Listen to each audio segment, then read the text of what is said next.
Complaint చేస్తున్నారు అని ఒక నెగటివ్ ప్రొపగండాకి అవకాశం ఇవ్వకూడదు. కాబట్టి చట్టం తెలిసిన వ్యక్తిగా ప్రొసీజర్ని ఫాలో అవుతూ ముందు డీజీపీ గారిని, తర్వాత హోంమంత్రి గారిని, ఆ తర్వాత గవర్నర్ గారిని, ఆ తర్వాత కేంద్ర హోంమంత్రిత్వ గారి దృష్టికి ఖచ్చితంగా ఈ సమాచారం అంతా తీసుకెళ్తామని.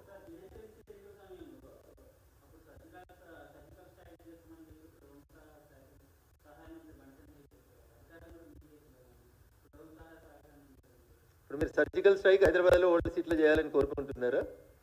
మేమేం కోరుకుంటున్నామంటే భారత ప్రజాస్వామ్య సూత్రాలకి లోబడి ఈ దేశ పౌరులు కానోళ్ళు, ఈ దేశంలో ఇల్లీగల్గా ఉంటున్న వాళ్ళు, బంగ్లాదేశీలు, పాకిస్తానీలు, మయన్మార్ వాళ్ళు, రోహింగ్యాలు ఎవరైనా సరే చట్ట ప్రకారం వాళ్ళని బయటికి పంపించడానికి మేము చర్యలు స్టార్ట్ చేసినాం. We hope that old city కూడా క్లీన్ అవుతుందని కావాలని కోరుకుంటున్నాం.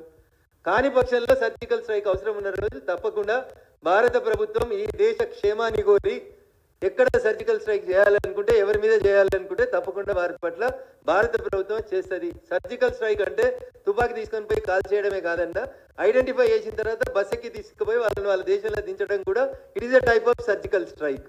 సర్జికల్ స్ట్రైక్ అనగానే హింసాన్ని మాత్రం దయచేసి అనుకోవద్దు.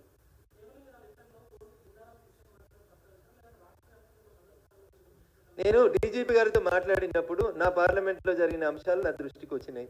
ఒక్క చిన్న మదర్సా, ఒక మండల కేంద్రంలో ఉన్న మదర్సాలోనే ఇట్లాంటి సంఘటనలు జరుగుతున్నట్టు నా దృష్టికి వచ్చింది. కాబట్టి మీరు డీజీపీ కాబట్టి నేను ఎస్పీ గారి దగ్గరికి రాలేదు, డీజీపీ గారి దగ్గరికి వచ్చిన కాబట్టి రాష్ట్రం మొత్తం మీరే ఉంటారు కాబట్టి మొత్తం విచారణ చేయండి సార్. నేను చెప్పింది తప్పు అయితే please update me, I will correct my self. ఒకవేళ తప్పుడు జరుగుతుందని తెలిస్తే చర్యలు స్టార్ట్ చేయండి సార్.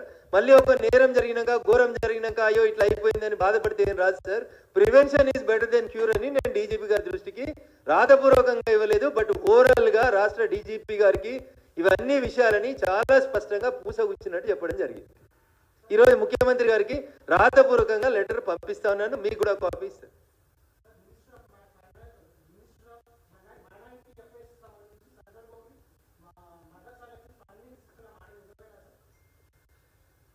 అనుమతి పొందినటువంటి మైనార్టీ ఇన్స్టిట్యూషన్స్కి భారత ప్రభుత్వం ఫండింగ్ చేసేటువంటి మాట వాస్తవం. అనుమతి పొందినటువంటి education institutions which are taken permission under the government of India. So a మదర్సానన్నా భారత ప్రభుత్వంతో పర్మిషన్ తీసుకున్న మదర్సా మీ దృష్టిలో ఉంటే దయచేసి మీరు మాకు ఆ మదర్సాల లిస్ట్ ఇవ్వండి, నేను చూపిస్తాం.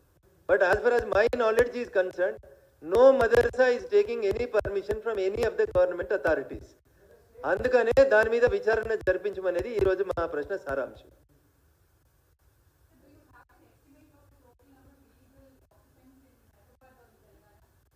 So my point is, I am straightly coming on one madrasa where the incident happened in my parliament constituency, that is Jinnaram Mandal headquarters. There only we inquired. Before going into the total history of the Telangana, I wanted to have a brief report on one particular madrasa. Only one madrasa, I myself along with 2-3 of my colleague advocates, I made an inquiry into the madrasa. There we came to know that the number of students in the madrasa are 70. One this side or that side, they said 70 people are living in the madrasa. Out of the 70, it is very unfortunate, 65 people, 65 students are from Kishanganj district of Bihar. This is not the Raghunandan Rao's version. This is the version of the small kids. When I asked from which state you are, they said that I am from Kishanganj district of Bihar state. How many of you are there in this madrasa? The answer is out of 70, 65 students are from Kishanganj.